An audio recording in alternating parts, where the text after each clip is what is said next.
All right. Hey guys, so I'm hopefully live. I'll admit I've not done one of these on this platform before, and it's my first one on YouTube. So if you're on YouTube, hi. So I started 5 minutes early, but I figured I will just get to grips with it and see. So if anyone is watching this, I'm going to load up my phone and just check. But if anyone's watching this, I should see your comments coming up on the right. So this is my first Ask Me Anything public. Normally I do these group only. So bear with me, a bit nervous today.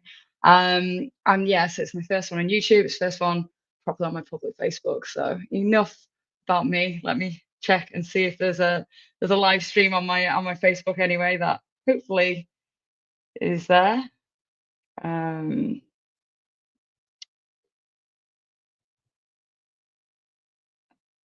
Well, it says I'm live, so there we go.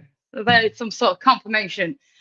Uh, okay, so I did feel free to ask me anything now. So anything sort of triathlon related. I mean, you can ask me anything. So, I like to nerd out on different things. So, ask me about astronomy or whatever. I might not know the answer, but I will give you my take, and I will probably then go and investigate, because it's nothing better than the word why. It's probably my favorite word in the world. I won't answer any of the questions that I've got until 5 o'clock British Standard Time. I've had 7 questions sent through before this, so I've got them just on my notes to the side. So I will, if you see me looking over here, that is why. So yeah, so we'll just sit here and chill out, and I'll feel free to let me know you're here. I'm here. Um, so yeah, so I'm in Llangollen in North Wales. If any of you are familiar with it, it's by Wrexham. I believe some of my American followers will recognise Wrexham for some strange reason.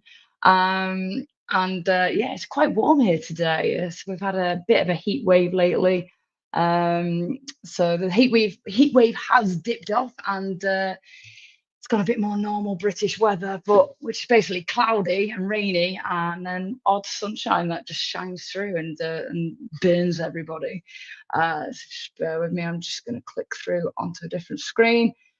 Yeah, there's a few likes and things letting me know that people are existing and that they are tuning in. So I will continue to waffle for the next 2.5 minutes, and then get on to the questions. So today's questions so far, pre-session questions, are about electrolytes, about making your own, training for Snowdon.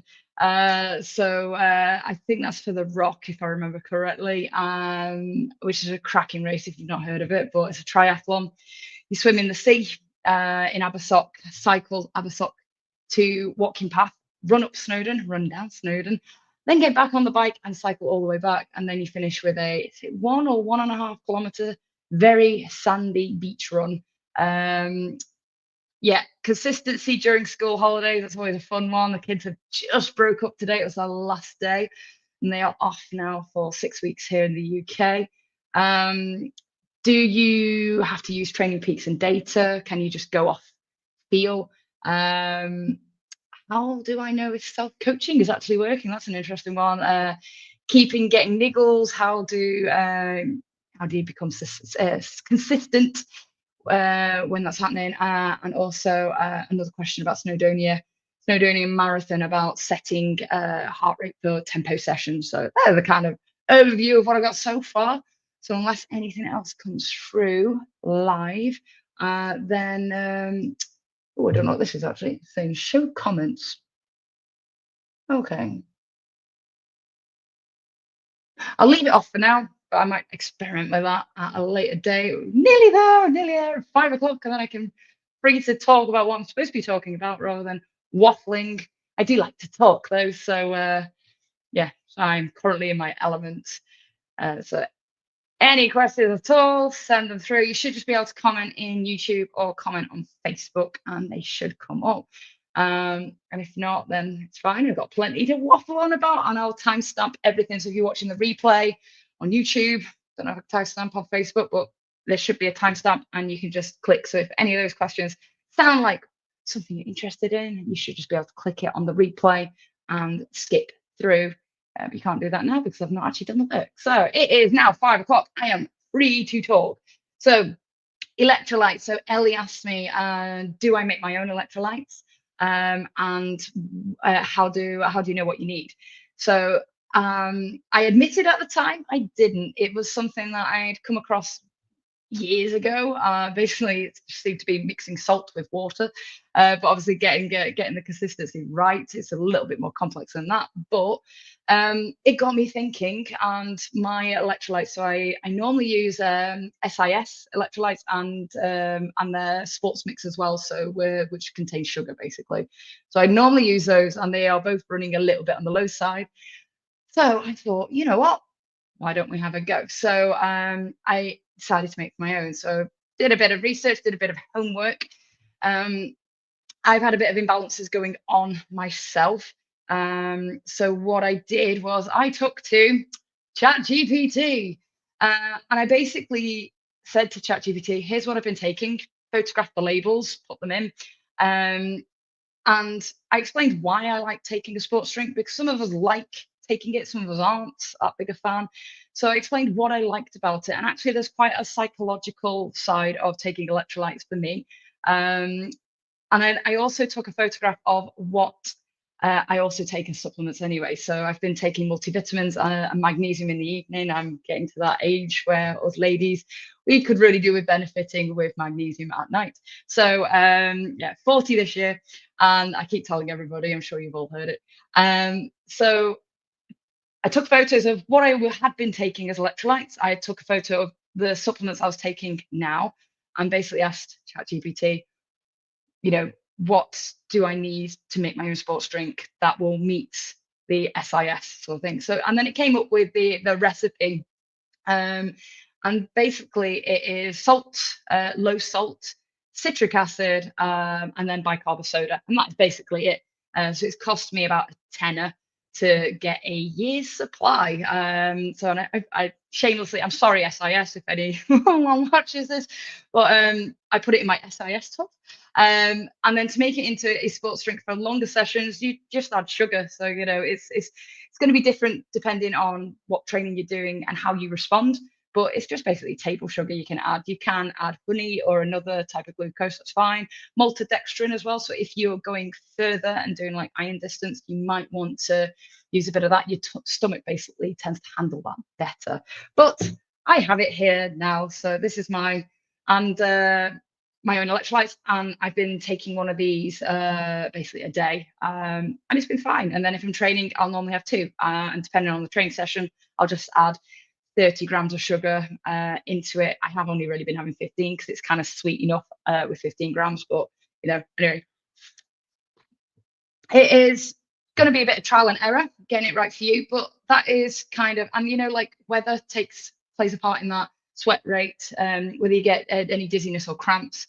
So I salt a lot, but I don't sweat a lot. So I tend to just get white crusty bits all down the side of my face, and I'm not really wet, but hey ho. We're all different, but putting that into ChatGPT helped kind of create this guideline mix to make. So you don't really need any sort of fancy tests. If you're going pro, then you probably want to invest in yourself and do that. But on a whole, you know, to be fair, it tastes all right.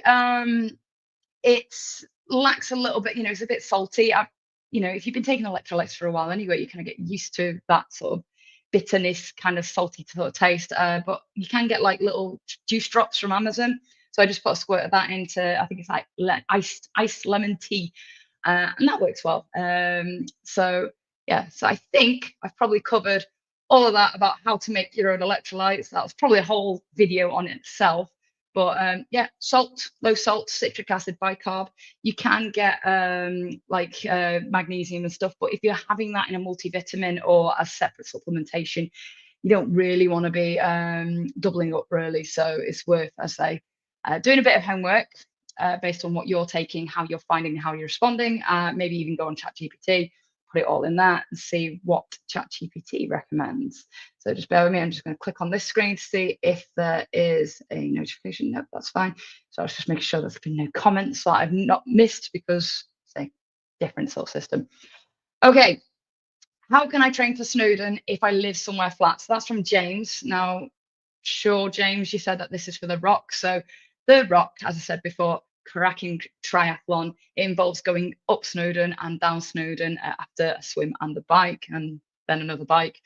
So yeah, if you're living somewhere flat, it is very difficult to get those hills in. There are different ways of doing it. Generally, simulating in the gym is going to be the best bet that you can get. So if you've got access to a treadmill or a stairmaster, that is probably your best bet. It just gives you that continuous climb, because although you can find like a shorter hill nearby maybe, or you could run up and down the stairs in your home, which brilliant exercise I'm a fan of, but it doesn't give you that kind of constant slog that is Snowdon. So having a stair climber where you're just basically walking up constantly, or running up constantly, so you can just get a little bit of a jog and chip away at that, is best. Don't ignore strength training. So training your glutes or your calves and your core in the gym is going to help you a long way. So calves often cramp up. Get your glutes, get your calves ready. They are your sort of your climbing muscles. So, you know, really work on them and get some good exercises. I'm just thinking I'll have to film some, because I haven't got a whole lot of them. I've got a glute bridge, weighted glute bridge, but that's kind of about it in the on my YouTube channel. So I will make a note to do some nice hill training for you on the videos on that.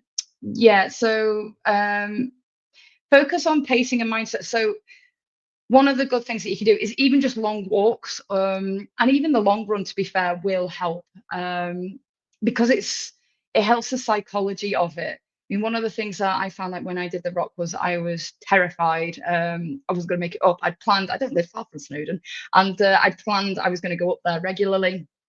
But then it was COVID, and everybody else in the whole of the UK seemed to be going up Snowdon regularly, and the queues were at the top, just enormous. And yeah, so I didn't end up going I didn't go up Snowdon until the day of the ROC. And in hindsight, I wish I'd gone up before, so I'd have known what to expect. And it wasn't that there was anything frightening or unexpected about it.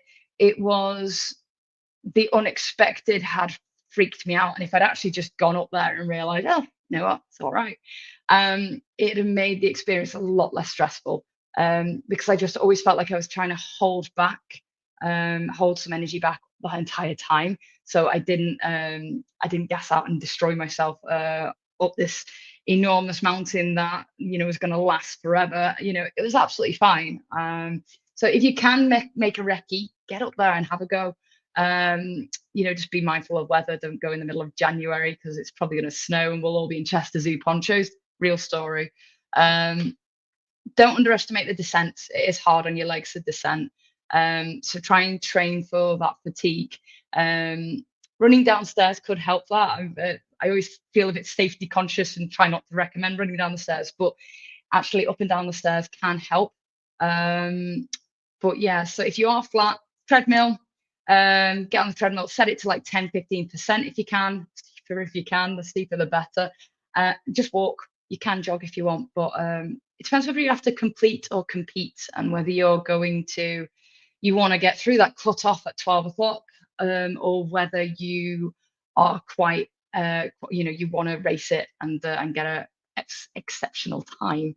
If you do get through the cutoff, just a little note on the ROC. Once the last person's through the cutoff, they do have a tail walker. So a tail walker will emerge. So if you are last, like I was, it's absolutely fine, because you will get your own personal guide to the summit of Snowdon. Perks of being last. And but you know, at the end of the day, people hadn't turned up. Not everybody even made it to the cutoff. So, you know, so there is that win. So there's no shame in thinking, oh, you know, you last or whatever. It's great. You get your own personal guide, and it was great fun. Next question. So Rachel, how do you stay consistent during the school holidays? So consistency, it's difficult. I think you've just got to consistently do something, and it might not actually be sticking to a plan. Flexibility is probably the key thing for me anyway, and for a lot of athletes I deal with. Having sort of the shorter, sharp sessions, or sessions you can do at home, or get the kids involved with. So, if you're going for a run, get the kids out on the bike with you. If they're reluctant to do that because, roadblocks is super exciting, then, seeing, if you've got a treadmill, or you can do strength work at home. I had an athlete last year, and they were training for triathlon in September, and she was having a panic, thinking how I'm going to get anything done in the summer holidays. 3 young kids. She just set up a little home gym, and we just blitzed strength. So she just concentrated on the strength, and she smashed it. She was probably in a better position in September because she'd built so much strength and robustness. And it was quite easy to implement some cardio. So quite a few of the strength exercises, dropping the weight down or having no weight, you can actually turn it into a cardiovascular exercise as opposed to predominantly strength. So there are options, but a quick three sessions, 20-minute strength is, if that's going to work for the chaos of kids, then go for it, because a lot can be done with that. So, plan for flexibility. They say fail to plan, you plan to fail. Well, summer holidays, like, everything goes to pot. So, trying to do little and often is the best thing. You can get up early in the morning. I say, like, you can. It is one of those things some people do. I love getting up early in the morning for a workout. I just don't tend to do it. If I wake up between 4 and 6, I can get up. If I wake up between 6 and 7, I struggle to wake up then. So I should set my alarm an hour early, problem solved. But then, it's like, do I really want to do that? It's like nothing better than when I got early morning PT sessions, because I actually get out of bed and feel alive. Accept that it's not going to go to plan. So normally plans don't always go to plan. It's fine. Just get back on it, or change the plan. If it's not working, the plan needs changing. It's not about you fitting your life into a plan. It should be about your plan fitting into your life. And just, take the pressure off yourself. We kind of think like, we've got to do this, we've got to do that, and we've got all this pressure on us. Most of the time, pretty much 99% of the time, unless you've got sponsors, it is self-imposed pressure. So, oh, but I want to achieve this. Great. But that pressure is coming from you. So you can easily just reduce it down or shift it. There's a whole mindset here. This is a whole podcast episode. But just trying not to feel guilty if you take that little bit of step back or alter things. But as I say, concentrate on your strength. If you can't do the long cardio sessions, concentrate on strength. You'll be absolutely fine for 4 to 6 weeks, just concentrating on strength and laying off the cardio, or adding a bit of cardio into the strength. Obviously, if you're doing something like a 70.3 or a full distance triathlon and it's quite imminent, then we might have a problem. So I have had a reply, but it's been on a different thread, but that's for the last question. So we'll move on. So do I have to use TrainingPeaks data, or can I go by feel? So that's from Ben. You don't have to use data. I always remember one of the runners that I used to run with, she at the run club, she said she ran by sundial. That was, basically the only data she cared about was, well, what's the sun doing outside? Is it too late or too early, or whatever? And that's absolutely fine. If that's what gets you out and gets you running, then it is fine to go by feel. Quite often athletes respond differently depending on what you're targeting. In an ideal world, you would run by different factors. You would run by feel, because on race day, that's going to be kind of one of the main ones that you're running with. Or is this running? Oh, it's okay. It doesn't say it was running, cycling, whatever. You're going to be doing it by feel probably on race day. You can go by power for the bike. You can go by pace for the run. You can go by pace, I guess, for the bike as well. Heart rate, and then RPE. Oh gosh, what have I forgotten? I've forgotten something. But anyway, I think it's those ones. So running by feel is important for racing. Running by heart rate is important for training your cardiovascular system. And having the right zones. So I am going to get to this more, I think, on the last question, but making sure basically you're either aerobic or anaerobic. Now, that is an oversimplification, but on a whole, because there's a whole section in the middle, but on a whole, that's what you want to know is, are you aerobic and using oxygen, or are you anaerobic and using your sugars? Because depending on which one you're in, depends on how long you can stay there. And it also is going to depend on, what event you're doing. If you're constantly working anaerobically and you're using all the sugars and you're doing all these short, sharp sprints, that's great. You're going to get quick. But if you're aiming for an Ironman, it is not the best approach. So knowing whether you're anaerobic or aerobic is kind of key for a lot of training. Running by pace will get you used to a certain pace. So if you wanted a particular time, you need to train at that time. So if you're going to, I want to do a sub 35k, you've got to start doing your run sections, run intervals at 5k pace, at 30-minute 5k, or faster, depending on the time. Does it really matter the exact precise speed? Probably not, but you need to sort of push it. If you're running 3-minute intervals, you want to be pushing it above that 5k pace that you're targeting. So learning RPE, helps your body make sense of where you're at. It helps you understand, like if you're like swimming, I always find like swimmers take a while to get their RPE or get their, it's always like, I can only do one pace at swimming. And probably runners as well, when somebody's never ran before and they start running. Well, this is my one pace. I don't really have any other pace. Once you actually start implementing RPE, so that's something I do with the Love to Run session. So on a Wednesday, I do like a Love to Run session for women and girls, and it's all about pacing. So I'll give them like, you're going to run 4 out of 10 effort, you're going to run 6 out of 10 effort, 8 out of 10 effort, and then 10 out of 10 for a little bit. And so getting familiar with that concept of 4 out of 10, 6 out of 10, 8 out of 10, or whatever, and how that feels can be really helpful for people on race day, because racing is probably going to be about 5 or 6 out of 10, depending on what race it is. So you can always message me direct or ask ChatGPT. I'm doing this particular race, I want this particular result. What sort of RPE should I be after on race day? It will probably give you a more accurate representation based on you and your circumstances than I can on a general YouTube live stream. So yeah, best thing to do is to blend it if you can. But if you really are not bothered by data about heart rate or anything, the only thing I'd sort of say is learn that anaerobic versus aerobic. Learn whether, basically, if you can talk and have a conversation, you're probably aerobic. But if you're breaking up your words and you're having to gasp and take another deep breath, then you are probably anaerobic. So you're going to be burning your sugars.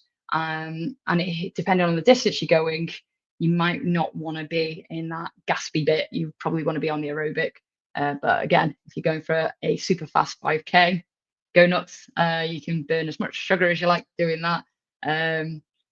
To a point. That was a really bad thing I've just said, because everyone's going to be like sprinting off at the start line apart from next week. And yeah, anyway. Laura, how do I know if self-coaching is actually working? So Laura has signed up to self-coaching. She's going using ChatGPT to self-coach. So yeah, it's quite difficult when you start self-coaching yourself. And I've known coaches to do this. So they've trained to be coaches, and I've had a chat with them how they're getting on. And there's that panic of, am I doing it right? Because you don't have that reassurance of somebody sort of saying, no, you're fine. It's just you telling yourself that you're fine. And that does count for a lot, having that reassurance, but also accountability. So, I'm not convinced this plan's right. Kind of got a bit of a scapegoating. My coach gave me the wrong plan, or my coach doesn't understand me. You've got this person to blame, but when you're self-coaching, you've only got yourself to blame, or ChatGPT if you're using ChatGPT. But how do you know if it's actually working? Lots of different things. So you should be having test weeks every sort of 4 to 6 weeks. Ideally, a test week will highlight progression. So you'll start noticing that you're progressing. You should find that either sessions feel easier or they feel just as hard, but you're going further or getting faster. So normally, again, back to like RPE, if you naturally go and smash everything at a 6 out of 10 RPE, it's always going to feel like a 6 out of 10 RPE, because that's you. That's what you choose to do. But that 6 out of 10 RPE effort, it should mean that you're going faster, or it should mean that you're going further. So there are markers there. And if you're in doubt, you can always screenshot things, put it in ChatGPT and say, am I improving? And hopefully the response will be yes. But I'd also say, like, look at things within yourself subjectively. How do you feel?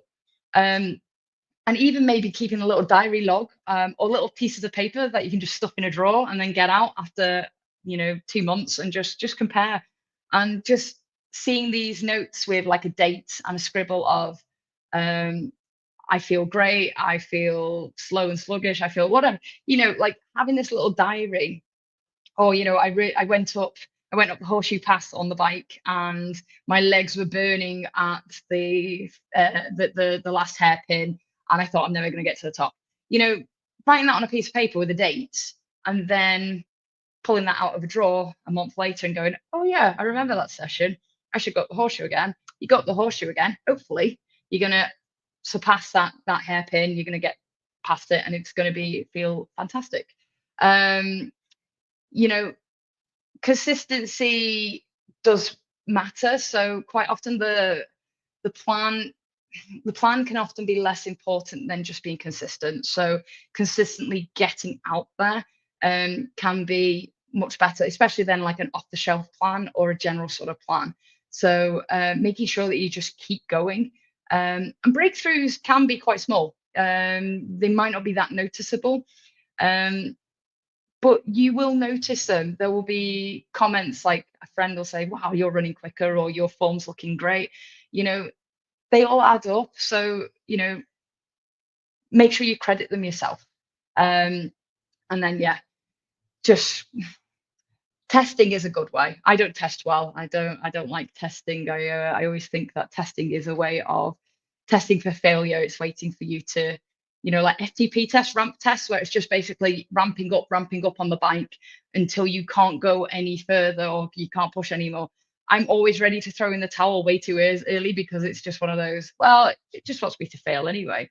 Having tests that, rather than testing for failure, they're testing to push you, I think work better. So like I prefer like on the bike a 20-minute block FTP test, where you're just smashing yourself for 20 minutes, because it doesn't matter how hard or how easy it is, it's still going to take 20 minutes. You can't finish quicker. And you do see the little power thing, and you can kind of get an idea of whether you're going to push a bit more and put a bit more power in. But yeah, so choosing your tests carefully, because not everybody responds well to testing. Me, I do not respond well to testing. So 2 last questions. I've not had any through today. Maybe I've not set it up right. But Sophie, I keep getting niggles. How do I stop the cycle and get consistent? So niggles is super common in training, especially if you're ramping things up. So if you're building up to a certain event, following a plan, and it's progressive, quite often plans tend to increase by about 10% each week. And actually that can be too much. A lot of time 5% is probably a kinder one. But if you put athletes on a 5% increase each week, a lot of athletes would be looking at you like you're not, I can do more. And they probably can mentally do more, and they probably can physically do more, but at some point the tendons and ligaments will probably not want to do that 10% more, and it all adds up. So you're talking like, if you increase by 10% each week, 5 weeks, you've increased by 50% of either time, volume, whatever. That's quite massive. That's like saying, you were doing all this stuff before, now you're doing that and a half, and what, like 10 weeks, you've doubled. It's quite a lot. You're supposed to have rest weeks every 4 weeks, 3 to 4 weeks, depending on what sport. But see, again, I'm not that much of a fan of a rest week. I prefer to just do slow progression and rest when you need to. Normally, like my body, if I'm ramping my training up, I'll normally find in about week 3 or 4, my body is ready for a rest. So, and I can sense that and respond to it. Trying to look for patterns. So if you're noticing that, I don't know, you've got knee pain, well, when does, any therapist, sports therapist, physiotherapist is going to ask you, okay, what type of pain is it? When is it? When do you get it? Do you get it uphill, downhill? When you're running, when you're resting, do you get it worse in the morning? Do you get it worse in the evening? When does this knee pain occur? What kind of pain is it? Is it an ache? Is it a sharp pain? Where is it is another thing. But on a whole, most musculoskeletal pains and issues that are caused by overuse, by ramping up your training, paying attention to when they turn up helps paint a picture of what's going on. So strength and mobility matter. So quite a lot of these things can be fixed in the gym. Muscles, when they feel tight, they tend to feel tight for two reasons. One, because they're being overused. One, because they're not being used enough. So it's just being aware of, do you need flexibility? Do you need strength? Can be core strength as well. So and balance is so overlooked. I do need to do a balancing course. I will get onto that at some point. I will add it to my to-do list, my ever-growing to-do list. I'd still say, if you are experiencing niggles, is think quality rather than volume. So rather than increasing the distance or the time all the time, think about increasing the quality. What speed drills can you do? What can you do to improve the time that you're already spending, and the quality of your running or the quality of your cycling, your cadence, your power? What can you do to improve the quality of what you're doing, as opposed to, let's just add more on? If you start getting a niggle, treat it as a warning sign. It's not necessarily an injury. So, I've got an ankle pain, I need to rest. That is one of the worst things you can do. Either get it checked out. There are some red flags. I am doing a book at the minute, which I need to finish that as well. It's on my to-do list. So yeah, okay, there are some red flags. You can always, again, have a chat with ChatGPT about it, but treat the niggles like a warning sign. So if you've got, my ankle's feeling a bit sore after my run, reduce the volume down. How much by? Halve it the next week. So if you've done 20 miles this week, your ankle starts hurting, do 10 miles next week. Just halve everything that you'd planned. And I know, like, everybody's going to be screaming at me, but I've got this race and I've only got so many weeks. It will be fine. If it's better to ease off now than go into the race injured. So just treat them as a warning sign. Back off for a week. See how you respond just doing half. If it's still sore, then you might have to halve it again, or then seek extra help. If you're not doing that already, or on the side, it's like trying to get a physio or doctor appointment around here through the NHS is a bit of a challenge. Consistency starts with, like, movement quality. So if you're moving well and you're making good quality movements, you will generally be consistent, and that will help strengthen everything. Quite often rest, everything sort of eases off and seizes up. So I'm not a fan of just giving rest out. I prefer to try and keep people moving, but I don't like people just running on pain either. So, I'm a difficult person to please. It's like, I was running, it's nothing worse than when somebody says my foot started hurting mid-run, and you say, well, how far were you running? 10 miles. When did it start hurting? 10 minutes into the run. And how far did you run in the end? 10 miles. And it's like, well, why did you run the whole thing if it hurt from the beginning? If something starts hurting, walk for a bit. You can always try it again. And if it starts hurting again, I sort of say, call it a day, and give it a rest for a day or two, and then reduce the mileage, reduce the volume, and see how you respond, especially if you can improve your movement quality. So 2 last ones. We've got Susan. So she started the Snowdonia Eryri on training, my training plan on TrainingPeaks. The tempo session, the heart rate is too low. Can she adjust it in TrainingPeaks? Yes. So this was asked in the Try Beyond group. I have put a link to a how to do it in TrainingPeaks, a quick video on how to set that. So yeah, tempo session. You want to be getting your heart rate up for that. You don't want it to be set too low. So TrainingPeaks will have a setting, and it's normally based on threshold heart rate. So I'll normally test people with this by getting them to run 20 minutes on a flattish route. And you kind of take that 20-minute average, reduce it down, and that is basically your tempo for that's your threshold heart rate. It will then mark all your zones based on that, and Garmin tends to do the same. Again, I'm a bit more focused on whether things are aerobic or anaerobic. So one way of knowing that, again, I said chatty pace, is to do the Maffetone method of, I was gonna say, I should have the book up there somewhere. There we go. Oh, let's get the book. This is where my shelf falls down as I'm getting the book. Right. Nope, pen fell down. So the Maffetone method. So really great book if you're interested in like zone 2 training and training for distance. But in there, it's his formula is 180 minus your age. So that will give you your zone 2 score. And to be fair, it tends to be pretty accurate. There's a few little caveats, but on a whole, so I'm 40. My zone 2 should be 140. So if I'm on 140 beats or below, I should be aerobic. 140 or above, I should be anaerobic. So tempo for me, you know what, I don't know, because I normally only train by that one. There's normally the 140 that I only care about, but it's going to be sort of like, I don't know, about 155. And so, yeah, so knowing your tempo, knowing your zone 2, your tempo should just be just above that, but you can work it out. I do have a calculator on my website, so I'll post that in as well. But TrainingPeaks should automatically change that for you, because you don't want it too low, otherwise you're just going to be doing tempo intervals like 3-4 minutes or 10 minutes, whatever, but you're going to be doing zone 2 effort, so it's not going to be set right. So you want to get that set right. You could do a test session. So can't remember whether I've got a test session in that plan. I'll have to have a look, and I can always pop you one over anyway, Susan. So right, so we have had a live question. So Andy has asked, how do you get past the lull stage of training where you get so far into training and just feel meh, not burnt out, but just like you're lacking motivation? So this can often come in any sort of challenge that you take.